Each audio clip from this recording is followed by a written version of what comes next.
Hey everybody, Pete Turner, executive producer and host of the Break It Down show. I am waiting on Eric here for a second. We took a quick break. We just recorded with Joshua Dudley from the Epoch Times, and he was talking about the COVID situation, the state of investigative journalism and whatnot, and also the riots and what we know, what we don't know about, all the tragedy and the protest and the looting and all those things. So a really, really, really, really good conversation. That'll be available on YouTube in probably about an hour once YouTube processes it. If you missed a live, you can also watch it on Facebook where it was broadcast live. You can watch the recorded copy. As always, you can always go to breakitdownshow.com to get most of the content. It takes me about a month to push shows from the live side over to the podcast side. So if you're looking for something specific and can't find it, you can always ask me and I can direct you to it. You can get me at pete@breakitdownshow.com, or you can just at Pete A. Turner on pretty much all the social media. If you can always, I will definitely pay attention on Instagram and Twitter and Facebook a little bit. I'm kind of pulling back on Facebook because it's just too crazy right now. But I'll have Erik on here in a second, and we will get this thing started. Erik was my commander in Bosnia in 1996, and we didn't really interact much because the nature of my job is to be out in the field, and the nature of Erik's job is to run analysis and collection and all these different things. And so his ability to pop out and see us at our teams is maybe like you get a couple hours here and there, and we weren't even physically that far from each other. Maybe I don't know, like it took an hour of driving really slow. So maybe it's 15 miles, something like that. I don't really know. But he didn't really get to interact much. But over the last year and a half, we've been creating a lot of content here on the Break It Down show together. And it's just really great to have his big brain expertise on intelligence and analysis. So what we're going to get into today is sort of how he sees things like ANTIFA, and as it gains the terrorist label, what that means, and then how you analyze something that's as decentralized and as hard to track as that.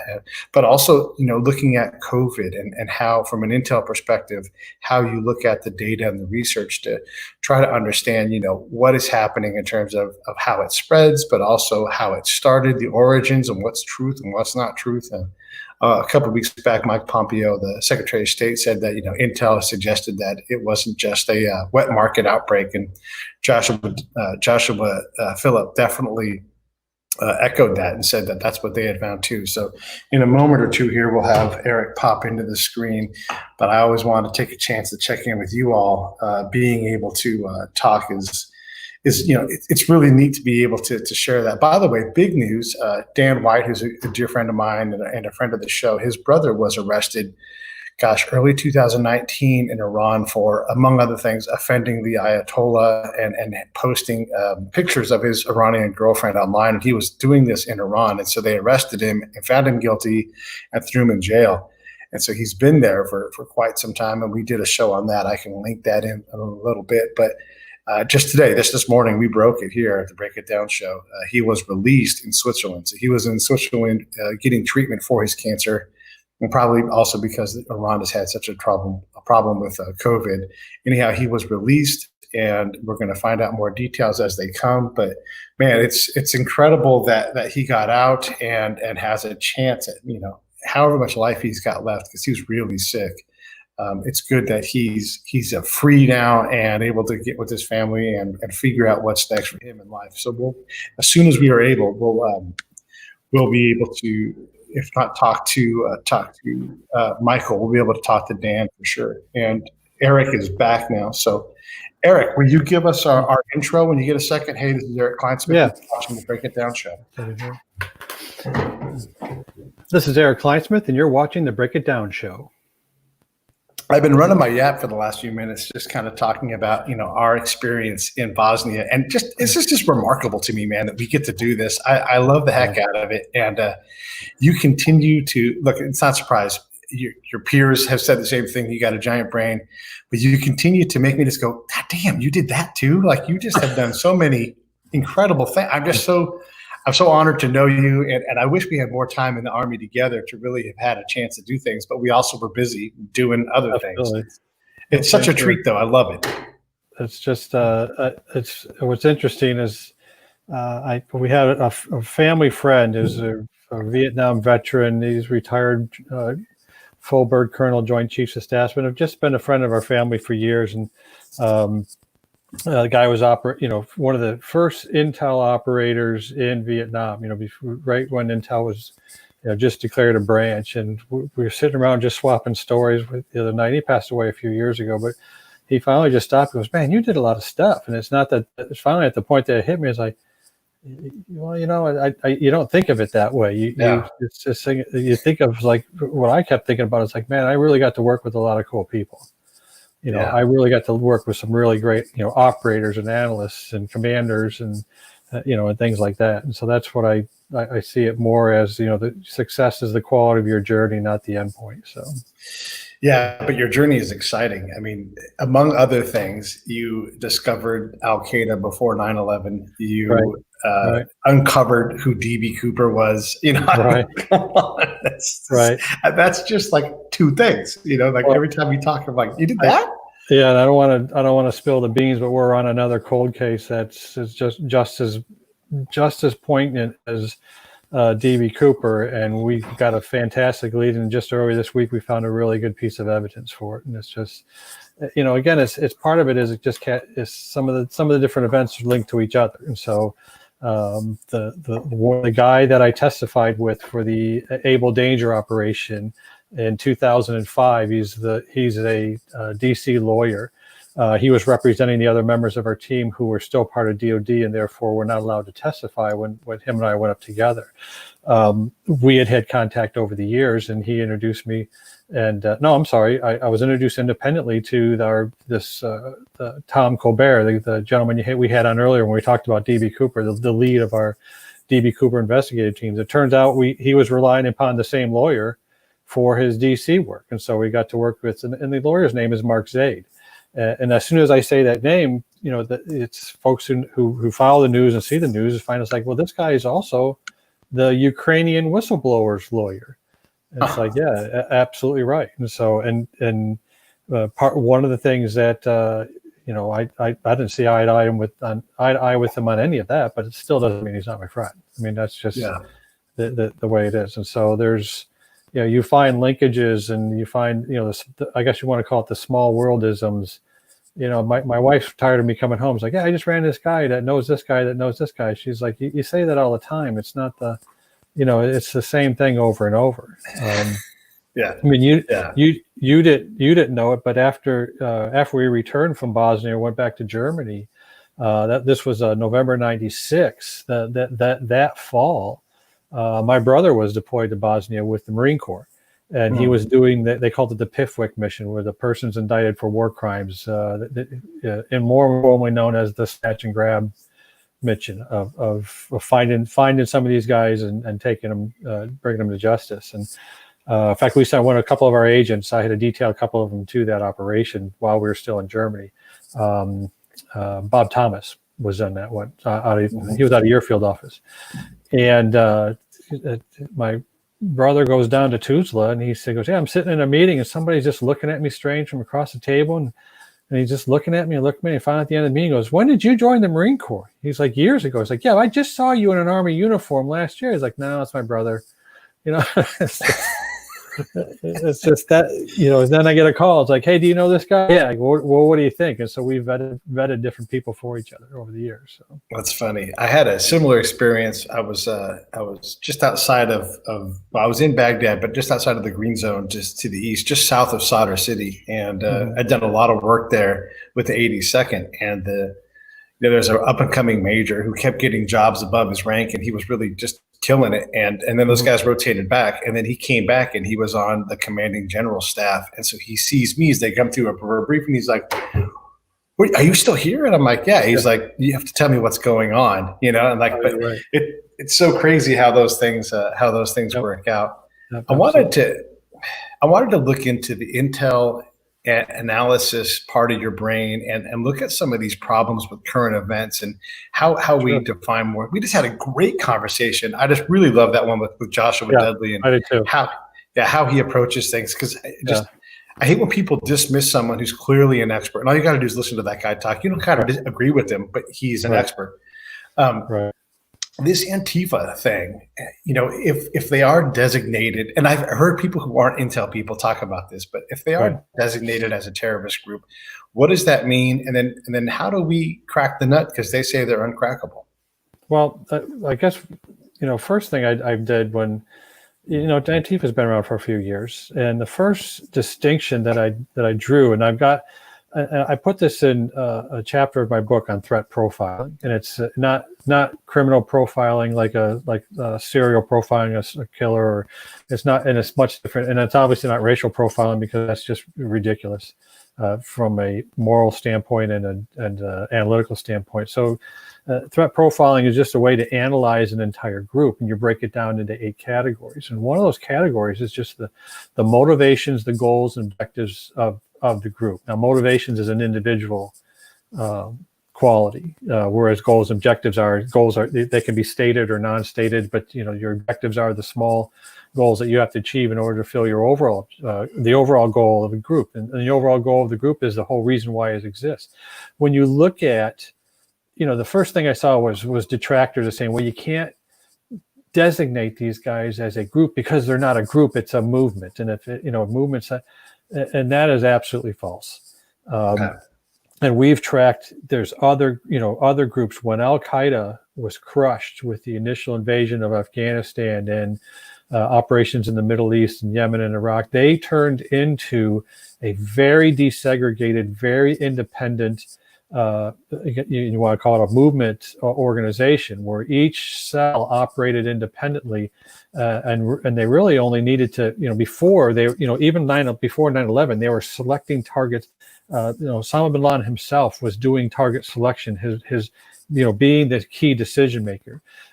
After they had to change and evolve into a dispersed and desegregated organization, it was left up to individual cells to pick out individual targets, and the higher authority was gone. But the general, this is the direction we want to go, was still present. And in the military, we call that the commander's intent. So if when you get an order for an operation, if you forget everything of the operation, as long as you remember the intent, we're supposed to take this terrain, we're supposed to do here, even if you're separated and you're running into problems, or you're running into adversity, or whatever your challenge is, as long as you remember the intent, you're still doing the same thing everybody else. You're driving toward the same objective. With Antifa, it's the same thing. They started as a desegregated, dispersed, decentralized organization. You have individual cells, but those individual cells are highly coordinated. There's a reason why they're finding pallets of bricks left out in the cities, and fireworks and weapons and cash. I mean, I just saw another story of an entire bus that the police had finally looked through, and it was just filled with machetes and bludgeoning weapons and things like that, just to pre-position for these crowds.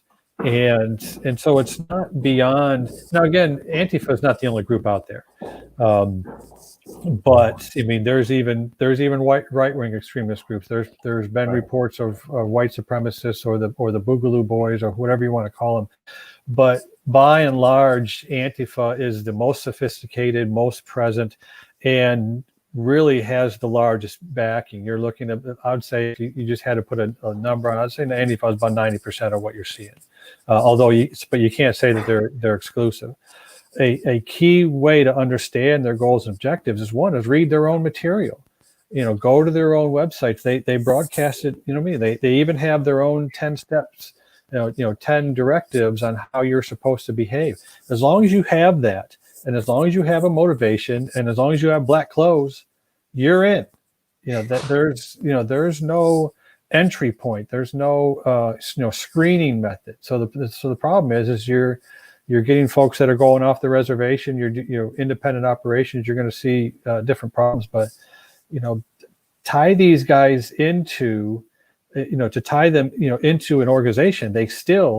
You can still understand their targets. You can still understand their demographics, their organization, the leadership structure, all of these components of the threat profile. And as long as you can do that, then you can predict, then you can counter, and then you can then you can take active measures to defeat them. Now, this is purely from a tactical standpoint. You're not looking at it I didn't bring anything in terms of legality or posti comitatus or, anything like that. There's a lot of folks getting wrapped around the legal hurdles of the definition of terrorism and things like that. I used to teach a counterterrorism analysis class, and the first thing we talked about was write your own definition for terrorism. Now let's compare it, because there's 54 of them out there in official channels. Wow. And even the FBI and the DOD definition were different, significantly different. Whereas FBI is a legal term and the DOD was a tactical term.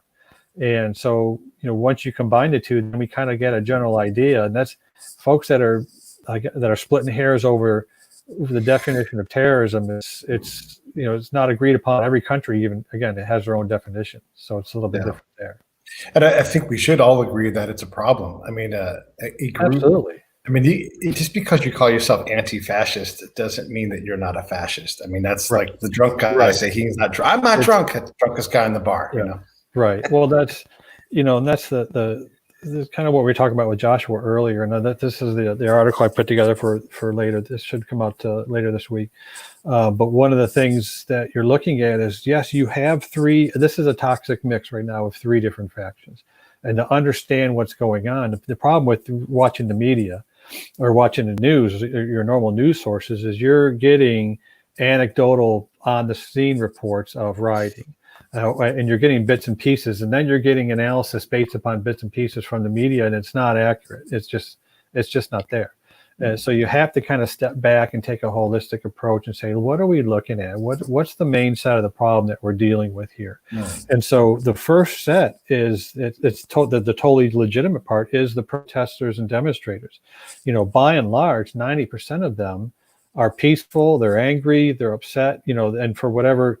Not even going into the injustices that is felt, whether they think it's systemic racism or whether it's a myth or whether that's, there's something wrong with every cop, there's all that's a whole nother issue. But it's just the fact that they're out there. Now, those demonstrators are going to put stress on any police force. And most of them are out there for their own protection, just to make sure they're on the right way, they're on the right path.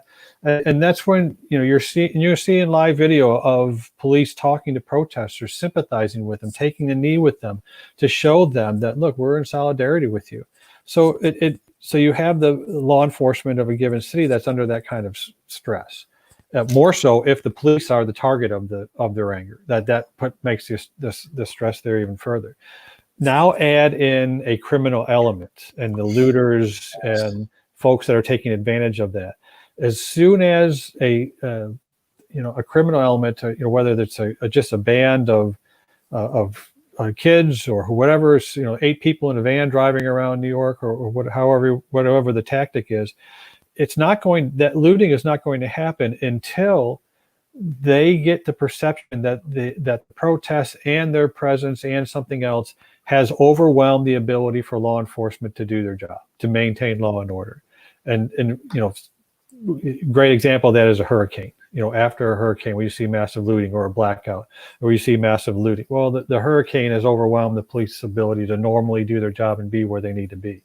That's the second element, is that criminal element. And you're going to have that's always present. You're always going to have that. That's not an organized event. It's an opportunist, obviously fairly selfish act of what they're doing, destroying businesses in the process and that kind of thing. But now add in the third element, and that's these political radicals like Antifa. They are there specifically. I mean, they've been there. I know folks are tracing it back to 2007. You really want to trace them back to something, trace it back to the 60s and 70s, and when we had the Weather Underground and we had the Red Brigade and Action Direct and the Modern Meinhof Gang, which is also the Red Brigade. You had these fairly isolated enclaves of extreme Marxist leftist groups that operated in Europe. And for the Red Army faction, for example, they were the children of Nazis.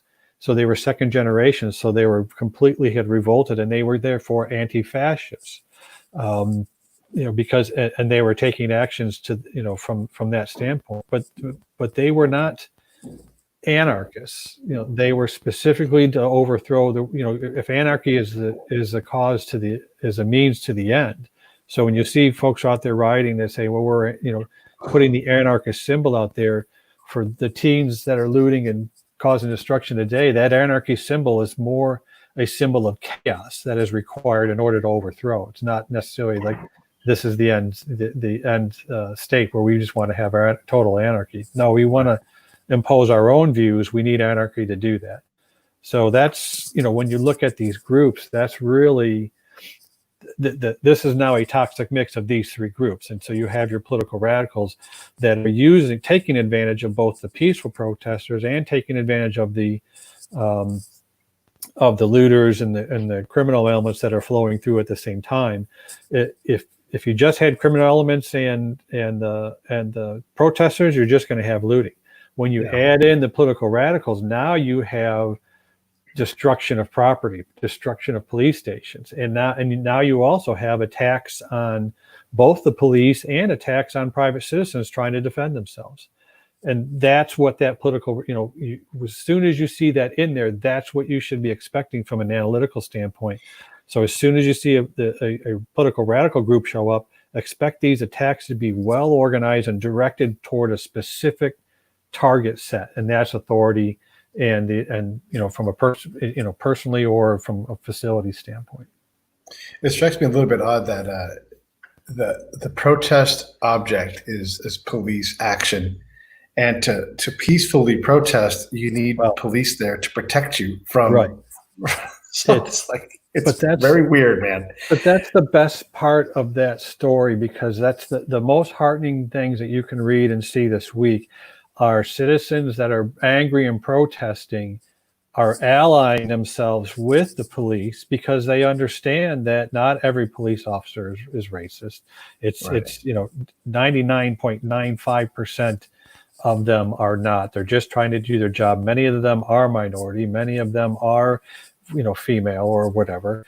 And you're seeing instances where, just like the part in DC where the protesters found the ANTIFA member who was using a hammer to smash up the sidewalk. They jumped him, removed his weapon, and they threw him at the police. Take this guy out. He's not one of us. And that's absolutely right. He was using the protest for as a camouflage to do nefarious deeds or to try to provoke them by smashing a window and then backing off and letting them do wherever. So it's interesting from a policing, they call it intelligence-led policing standpoint. You're seeing these different groups. You can actually see them physically once you've studied them and analyzed them. So if you see a group that's peaceful protesters, not all of them are wearing masks. They're wearing, just T-shirts, something for the weather. They're a different demographics. You're getting a more of a widespread, a lot more higher percentage of females in that population. But then if your crowd then changes to all black clothing, predominantly middle class, predominantly white, predominantly male, with backpacks, which means they're carrying other things in the backpacks. That protest just got hijacked by a radical element. And so that's kind of the things that intelligence-led, policing, the analysts should be looking for when they're looking at and surveilling groups overall. Then again, you'll see it's a difference between night and day, literally, because the protest that happens during the day, those folks go home, but the radical elements stay, and the demographics of them changes, as soon as night falls. The other thing too is like these old cars being brought into town, and even if they're old cop cars, these piles of bricks. At some point, someone purchased these things, and there is a and you can be creative in hiding it, but you need one mistake to crack that. Well, that again, and then it refutes the argument again that you cannot profile these guys. No, absolutely you can. There is a part of the organization, and another part of the threat profile that I talk about in my book is the sustainment operation, right? From logistics and finances and freedom of maneuver and all the things that they need, and that's what kind of disgusts me is to see high profile celebrities donating to legal funds for protesters, for their bailout and everything else, without knowing where exactly is your money going. Is it going to a peaceful protester who is broke curfew, or you did something, something like that as a form of civil disobedience for demonstration? Or did you just bail out somebody who tried to burn down Nashville City Hall? You have no idea where your money is going. And to me, it's the most, the support base for a terror group can be witting or unwitting. They can be willing or unwilling, and it can be legal or it can be illegal. So this is an example of a legal, unwitting, celebrity who's donating money to a cause, and they're not, once you've given that money up, it's up to the organization, whoever you gave it to do what they want. If you don't have any idea what that organization is, you just made a huge error, unforced error at that, and what you're donating your money to. The other thing about the analysis, I would imagine, is that you can take and make a profile, again, not racially profiled, but you can make a profile of someone who's apt to commit a federal crime by going to commit some kind of, looting act or destructive act in another state. You're going to cross a state line. You have to pay that person, or some way find someone so fired up that they can do it. You still got to feed them. You still got to give them bricks, and all these things require, as you said, sustainment operations. Right, and that's again, the reason why these leftist groups in the 70s died is because they were not able to jump generations. Right. And that's one of the contributing factors, beside the fact that most of them were imprisoned and incarcerated eventually. But when with this group, before we even had Antifa, we had Occupy Wall Street. Before we had Occupy Wall Street, we had the Earth Liberation Front, or Animal Liberation Front. These guys were breaking into defense locations, putting sheep's blood on missile coasts, just doing disruptive acts like that. It wasn't anything close to what you're seeing now. But thanks to social media and the vast jump in their ability to communicate with each other, this is, again, their capabilities have risen exponentially.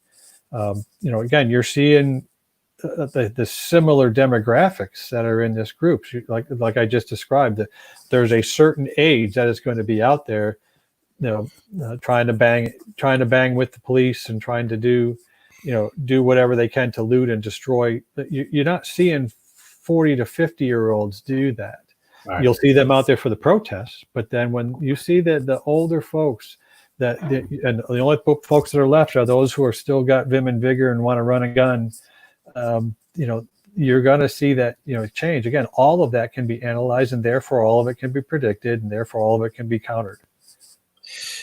Yeah, and you're right. When you are a runner and a gunner, and you're always getting in gunfights with professional law enforcement folks, you are going to get arrested. It is going to stick at some point, and you're going to get fingerprinted every time, and it's not going to work long term. It just doesn't.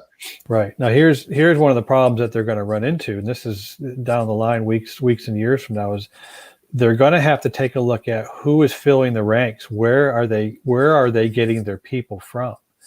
How are these folks getting assimilated? Or, we talked about this all the time with Al Qaeda or any kind of Islamic fundamentalist movement. It's like, when did these guys become hardened?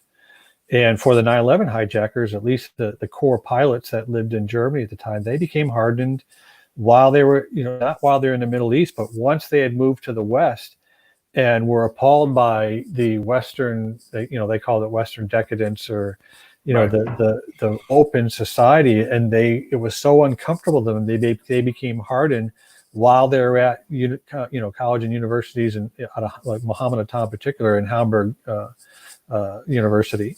You're going to see the same thing as law enforcement and investigators and even intel analysts that support them start looking at the sources of recruitment for Antifa. And I tell you, it's the biggest problem they're going to run into is every major road is going to lead back to a college atmosphere where they've left the house. They no longer have mom and dad's influence on a day-to-day basis, if they ever had it. Right. And now they're in an environment with a malleable mind that's able to be changed and manipulated and things like that. That's going to be tough for law enforcement to say, we're going to need to go into college campuses and understand this. And that's going to cause a huge uproar and echoes of Vietnam and all the, the same things that we saw in the 60s and 70s. So like, we can't have them doing this. And it's like, well, these guys are coming from here. This is this is the fertile ground where recruitment is taking place. Right. It's not a surprise. So one of the questions people have been asking on social media is, if we're going to name Antifa a terrorist group, why are we not doing that with the Boogaloo Boys? Why not with the KKK? Can you talk a little bit about how those decisions are made and why one and not the other? Well, I mean, part of it is, you know, is you don't want to call it it's not political expedience. It's really more of capability. Okay. And is if the organization is you know, KKK is nowhere close to where they were in the heyday. They, you know, so they've really been relegated as a criminal element. And Boogaloo Boys is really not much more than a gag. I mean, yes, there's activities that they're working on, but it's not. You're not seeing them. You know, where Antifa stepped over it is when they stepped over the line with.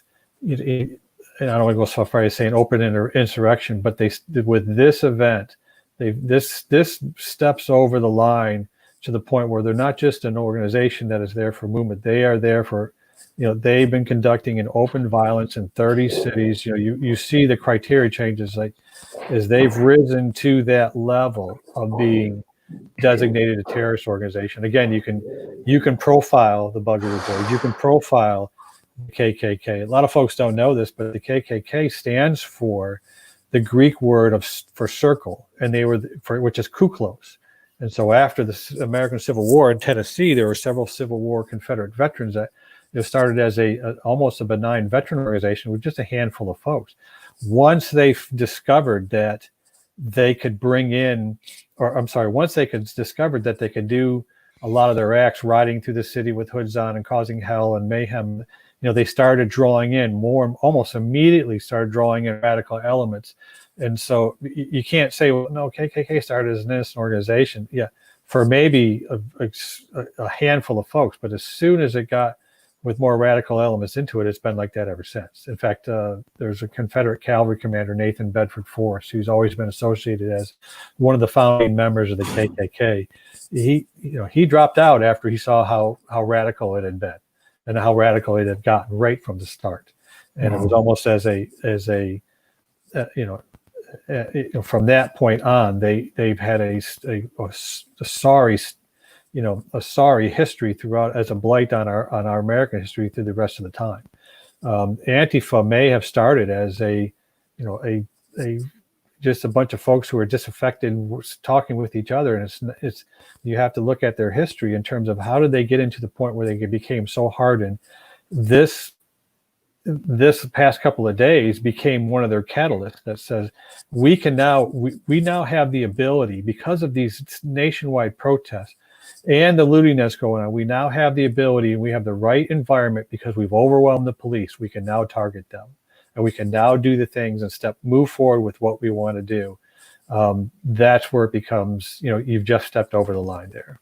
Yeah, and there's a couple of problems with that belief. Is one, you can't maintain your op tempo, just like the police can't flex to cover that. And then, these guys are getting arrested. They're from out of town. They get all of these things. The police don't quit. They just keep going. You may be moving faster, but they're good. They're going to ensnare you. And the other thing too, when we look at organizations, the KKK, great, terrible, but they're sort of accounted for in terms of resources. They're a known thing. They've been around for a long time. Right. We probably know the name of every KKK member in the nation. Right. Boogaloo Boys probably not as much yet, but the Crips, the Norteños, all these different groups, they're accounted for within task force. There is these things. You don't need to designate them as a terrorist. But you do need to find a home for Antifa because they are taking hammers to people's heads in public, and we can't have that. And the cops can't handle all that. You think about any kind of police force, Portland, where they're known to act. There's just only so much capacity on that force to be able to deal with something that is this big. It's bigger than what one police force can do effectively. Right, and that's my recommendation. Anybody that's going to have to do analysis on these folks or do any kind of countermeasures is because they are a decentralized organization. Look at after you've looked at their motivations, their goals, and objectives, then you have to take them on a city by city, a cell by cell, response. You have to. It's like the group that's operating. Any group that's operating out of Boston is going to be different than what's operating out of Phoenix. Right. There's going to so from that point on, once you've got the overarching understanding of the organization, the only way to tackle it is to go at the tactical level, just for your jurisdiction or just within your area, because it's going to be, there's going to be some commonalities, like I said, with like the demographics, everything else, but you have to break down your specific organization, the specific leadership of that small cell, and then look at what within your area, what's the specific targets that they're going to go after in my area, given what everything else going on. One of the few things I pulled out of the counterintelligence basic course was the structure of the IRA, the Irish Republican Army, and then there are different factions, and they're decentralized, and just time and age, it gets all these things. Right, they get absorbed. IRA is a good case study of showing how an organization which may have started with a unified purpose has fractured. And so it's like you had a break off of the IRA had a splinter group called the Provisional IRA, but the PIRA. And then there was another one called the Real IRA, because the regular IRA wasn't the real ones. That's right. Every time you get a splinter group, that's a very serious incident when you're looking, especially in terror, because groups do not splinter off to become more moderate. They splinter off to become more hardened. So the first thing you should look at when groups splinter like that is, one, what has been the change in what's going to be the change in their tactics and their targets and the level of violence that they're willing to perform. The second thing is groups don't splinter off in mass. One person does that, one leader does that. So there's a focal point for that splinter, and it's one person who has the leadership characteristics to pull them away from the larger group and say, this is the way we should go. And again, he's not going to be the guy that says, well, we're going to splinter off because we're going to cooperate with police a little bit more. Never happens. We're going to cooperate because we're going to do more violence because we're not happy with how slow the main group has been progressing. With Antifa, each individual group is going to have a certain level of violence that they're going to want to lay out. Again, if it wasn't for again the COVID virus and keeping everybody cooped up for a couple of months, this again was another feeding contributory factor these guys had nothing to do for months. All of a sudden this event shows up, we got something to do, and we're gonna now let's mobilize everybody who's been sitting on their hands for so many weeks. Let's get them out on the street, for anything. This is a perfect opportunity for us to further our cause. And what's kind of upsetting to me is to find so many municipalities who were caught asleep and didn't see this coming when, soon as you saw the demonstration start, they should have recognized this is coming with that. But the good thing is now in hindsight, the next time something happens where there's mass demonstrations, and there's going to be some other time, hopefully they'll be more prepared for it.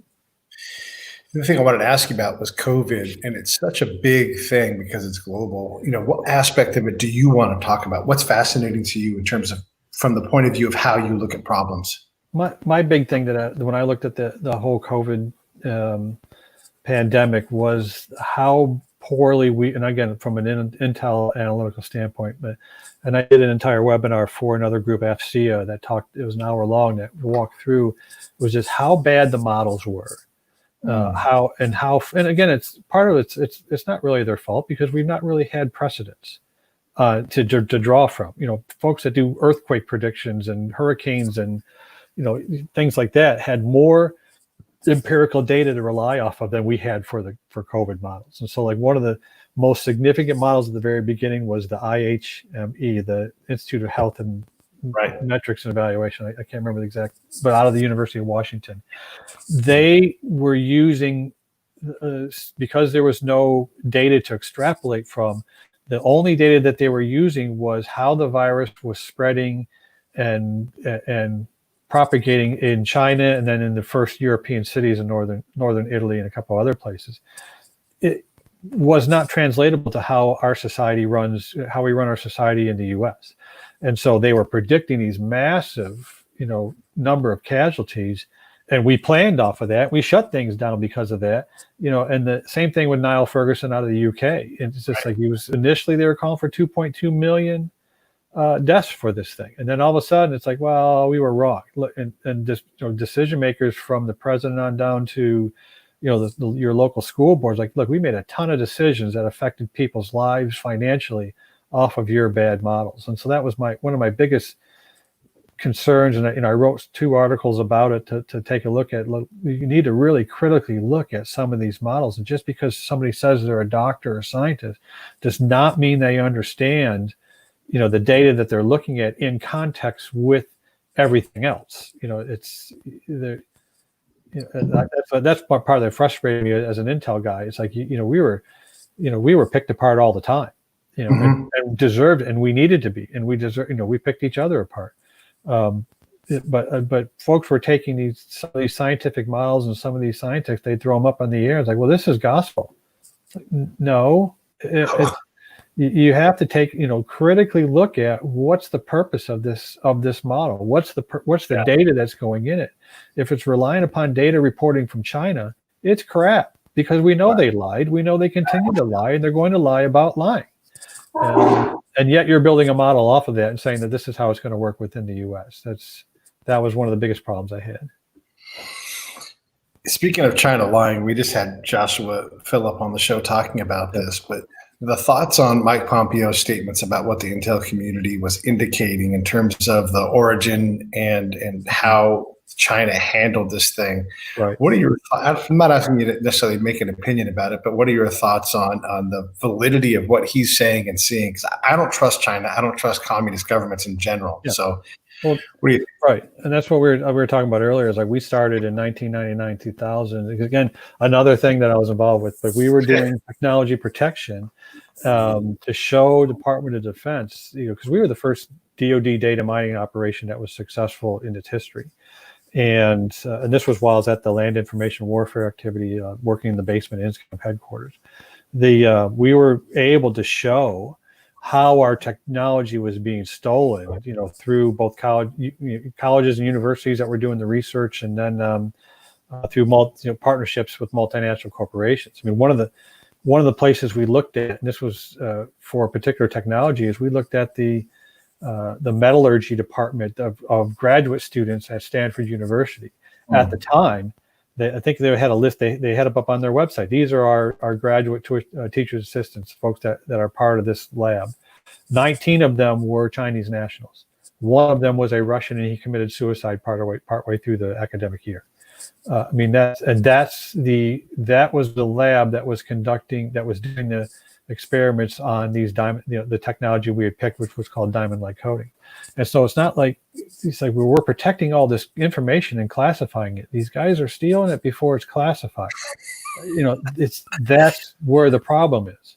And so I get exactly what you're saying, but explain why that's important. Just like a layman's level. It's, when you're protecting classified information, it goes into there's physical protection of it. It goes into a physical secure lab or a compartmented information facility. It's locked down physically.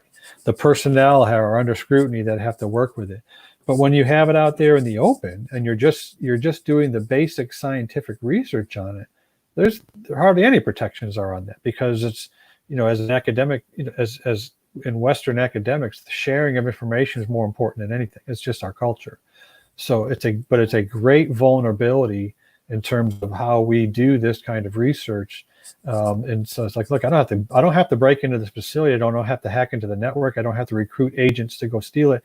All I have to do is put a couple of students in there that while they're doing the research for it, and all they got to do is bring their research back. I got it. And so that was one of the frustrating points, is we saw a list of, and the U.S. has a technology protection list. These are the technologies that we deem important that must be protected. And then we were looking at what was being stolen. And if you put a Venn diagram and you put those two together, only that overlapping part were we protecting what they were trying to get at. What they were taking, most of the stuff that they were taking, we weren't even considered, we didn't consider it vitally important. So then we weren't putting the same protections over it. And that's just the Venn diagram. You scope back and all of a sudden you realize it's an Euler diagram and they're stealing even more stuff. Right. Exactly. So The other thing is as an Intel person, the tasking that comes out, to these college kids, they're not agents, but yet no, they're agents. Right. Well, again, it's witting and unwitting, willing and unwilling, and it's like you're going to do studies on this. You're going to come back, and as soon as you get back, you're going to get debriefed whether you want to or not. So where'd you work? Who'd you talk to? What'd you work on? Do you have your files? That kind of thing. And it's one person, but it all adds up. It all helps to paint the picture to be able to do that. Same thing with when I talk about the corporations. It's like we may be working on a technology with a French company, and the French company also has relationships with a Chinese company. And as we're trading information back and forth, they're also trading back information. So there becomes an overlap with some of that data as well. And that's just another easier method to take that information. Yeah. It's frustrating. And then when we politicize this stuff and say, don't be xenophobic or whatever it is about, China. Okay, but they're working on the project at Stanford. Right. We're not xenophobic. Right. Like they're allowed to come in. Right. That is one of the things that we were, and again, this was, 20 years ago. And one of the things that, became part of why we were getting frustrated was, when we talk about the unrestricted warfare again, and Josh, we talked about that with Joshua a little bit, but one of the things that we looked at is like, boy, we keep saying over and over as official policy that the Chinese are our friends, that they are not adversaries, they are competitors, or whatever you want to use for the term. They do not think of us in the same way, and that became obvious. And the more and more we took a look at it, it was it's like they're at war with us. Nobody's throwing bullets at each other, but they see us as adversaries. They see us as restrictions to them for their expansions into a pan or a regional superpower. And that's when we talk about the Spratly Islands, and we talk about the ability of them to get into the Middle East and Africa. And there's some. You could study, again, this is a whole new area, a different area of study from a strategic standpoint on how they're getting into different areas. When we sold the Panama Canal to, and I can't remember the exact name of the company, it was a Chinese company. And so which was owned by the Chinese military. I mean, so essentially what we did is we sold Chinese the rights to operate and maintain and control traffic going in and out and through the Panama Canal. And that was going on around the same time, or it was a couple of years just prior to us doing the study. And it was just, the more we looked at that in particular as a part of this whole thing to understand the depth and breadth of what we were facing, that's one of the first times that we were really concerned about our own safety, whether we were being watched or followed because of the work that we were doing. But just the overall direction is like, are we really looking at this from a national standpoint or not? And for years and years after that, we've not. It's only been recently that we finally woken up to the fact that we do have competitors, we do have threats, and they're not always going to have they're not always going to have swastikas, they're not always going to have a jihadi flag. They're going to take different form, but these it's still a threat to our livelihood, whether it's a violent threat or not. One of the reasons why we're able to do as much as we have done is that President Trump, love him or hate him or don't care about him, he said we're going to take it to China on a couple of fronts. And obviously he's a problem in a lot of ways, but what do we do when the next person comes along, whether it's Joe Biden or the next Republican who comes along? What are we going to do if we don't have the same stance? Well, I guess one of Trump's challenges is that he came in and upset the boat on a lot of different areas, and this was one of them. In fact, this was the first one, because when he took the escalator down in 2015 and announced his category, a big majority of his first speech was, "We're getting raked over the coals by the Chinese, and we don't care."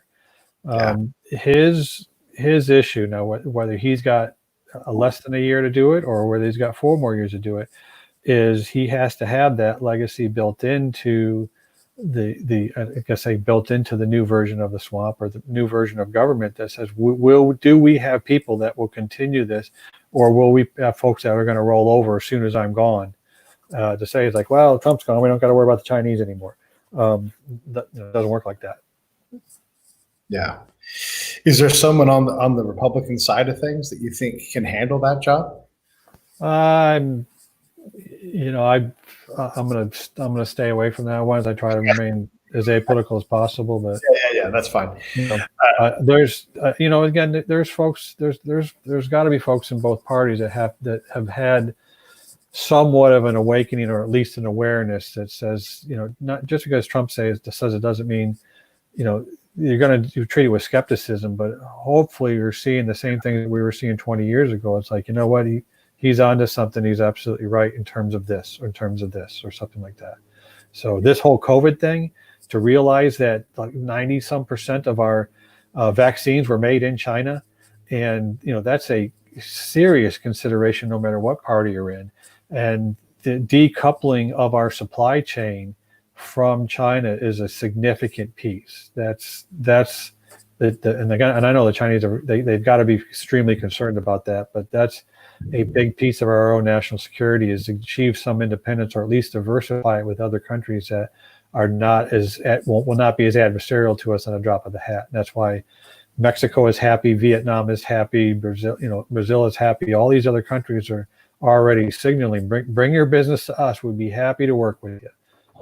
We can do the same thing. So, and I think there's enough people that even if not the majority, there's enough people that are like, I'm not going to buy Chinese crap, and I'm not going to support them, even if it's saving me money, because it's costing me money, Well, part of it is just like, look, the vulnerabilities is like, why do I gotta wait? I'm a gamer, a board gamer, miniature gamer, video gamer, and I do a lot of Kickstarters for board games that are coming out.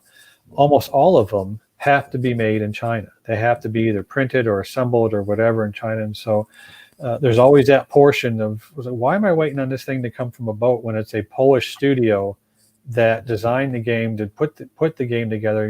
You're throwing, this is just as a consumer, you can throw up to $200 into a Kickstarter game, or more, just because it's, the board gaming renaissance is insane. And but it's like, then all of a sudden it's like, why does everything have to be printed there? Why does it, why does the all the files have to be sent, and then you got to wait for it to get shipped out, or whatever? That's turning into a model that's, again, as we start moving at being able to do more low-level production of different things, it's like, why am I relying upon the Chinese and sending this stuff all the way over there? I can get it cheaper and in less time if I just do a limited run here in whichever country I'm working in, something like that. So we're coming up on an hour here. I want to respect your time. What's interesting to you? What do you want to get into? You want to ask me anything?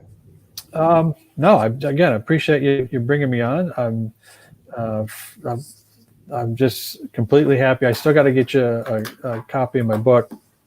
I have a copy of your book. Oh, I got you one. Okay. That's checked off the list. Yes, and I've been great. my way through it. All right, fantastic. By the way, I'll tell everybody, if you're an intelligence person at all, it's worth the money. It's fantastic. I mean, I know a lot about Intel, but just the nuts and bolts of what he puts together, I've learned a lot from it. So, that's a huge compliment, because I know a lot about Intel. Right. Well, and one of the reasons why I wrote it is there's, for folks that are interested in intelligence, there's the sources are always geared towards certain directions. So you're going to get, the national books on the national level, like this is the CIA, this is the NSA, that kind of thing, and that's good to know. Then you're going to get books on analysis, like here's how to do, analysis of competing hypotheses. Here's how to do social network analysis, or whatever the technique is. And then you've got another category of this, it's more of I call them the I was there books. This was what I did in Fallujah, or this is what I did in Afghanistan, or whatever. But it's good to read, but it's also just anecdotal. What I was really frustrated with, and this is, again, going through the Army Intel schoolhouse, is getting through the whole school, is like, there was nothing that laid out what I needed to do my job as an intel officer for, me, if it was for an infantry battalion and later an armor brigade. There was no nuts and bolts on, what do I need to know about the people? What do I need to know about the tools? What do I need about the data? What do I need to know about processes? And not just analytical processes, but how to not just use these processes. It's more of how do I organize myself to understand what I need, what processes I need to do. And so that's kind of how I ended up writing the book. Was, there were so many different aspects. You don't think that there's a chapter's worth of information just to write about people, but there is. And it's amazing. And you can write in, again, I could have gone further and further and further into more detail on, how do you man a 24-hour shift? How do you break down skill sets according to, your problem areas and things like that. Every time I've gone to a different Intel organization, I've done either consulting work for them or just any kind of training or anything like that, they still get to the point where they're tackling the same problems over and over and over. It's like, what tools do I need for my operation? Well, what's your mission? That kind of thing. So that's one reason why I wrote it. I mean, I know you put the Amazon plug up there. There's if you go directly to the publisher Cognella, it's like 20% off. Amazon is great company. They can get your stuff in 2 days, but you're going to pay a lot more for it. And there's other ways of doing it. Yeah, well, and I get paid too when you buy it through Amazon. But fair enough. Get it. What's that? Oh, yeah, okay. Well, no, I mean, it's just we got Amazon, headquarters right outside, where I live, out west part of DC, and folks are all, they're complaining about, well, they're putting up these, these new electrical towers all along the roads because their systems need, more electricity and more power coming to them. And I'm finally just like, you want your shit in 2 days, right? Yeah, then exactly. That's the way it goes. Yeah, one day. Exactly. So that's the way it goes. The last thing I just want to do is I want to give a shout out to my brother. He's a uniformed Secret Service member. He's been on the front lines downtown DC for the last couple of nights in a row. He's been working nights for 30 plus years. He was going to retire in January. I'm sorry, at the end of July, but he's now retiring because of the COVID virus at the end of December. He has seen it all. And he's protected presidents from George Bush Sr., 2 popes. He's done 7. This is his 8th presidential campaign. He's done the World Bank riots of 2000, 2001. This riot he's going through right now with his officers is, again, one of the largest he's had, but they've had rocks thrown at him. He's had bottles. He's had fireworks. He's had urine thrown at him. And he still goes in there every night and every day and does what he needs to do. And it's just he's my middle brother. It's just like, this is a guy that, oh, by the way, he was a Cub Scout pack leader at the same time while he was doing all this up until last year. So it's like, if you want to look at law enforcement and complain about, defund the police and all this other stuff, this is the guy that is a part of the thin blue line that is standing between, this kind of violence and a breakdown of our law and order. And so that's, one piece I wanted to bring out, just the amount of respect I have as his little brother. That's, Intel is one thing, but he still takes boots on the ground for these guys to do what they're doing. Yeah, and I guess since we're talking about that, my buddy, he's been on the show twice, Jeff Block, is a DC Park Police, and basically, they're the guys that have to go out, and he's like, they're getting their asses kicked. They're going to the hospital, they're staying in the hospital, and still have to go out the next night and man, and as much as it's easy to dismiss what they're doing, it is not easy to do. And Jeff is one of the greatest people. I mean, he is officer friendly. He rides his horse around. He talks to people, and he understands by policing, like by every second of the day, he's doing something to make the world a safer, better place. And it's not just Billy Club; it's mostly with his mouth. Right. And that's my brother's he's in the National Law Enforcement Hall of Fame. For being, he's one of the most decorated officers in the uniformed Secret Service. He's got a life-saving award. He saved the life of a woman whose throat had been slit on the streets of DC years ago. He has single-handedly taken on a riot several years ago where he was the only officer on site for several minutes, and he took on several people at once. He's been shot at. He's had a 30-round magazine unloaded into his car by a gang, kids doing a gang initiation. Don't know why he's alive, just because his car saved his life. He has seen more action and more combat than most combat veterans have. And yet he's still going out there. You know, you're getting close to his.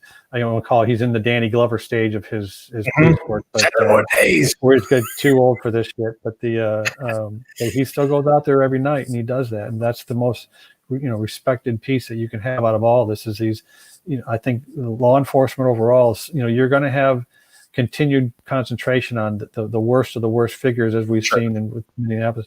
But at the same time, this is going to bring some highlights, as there's some just fantastic guys out there in law enforcement. They deserve, the nights they're working alone and going into work. So why am I still doing this? Well, it's because folks like you and I care about it, and appreciate all their.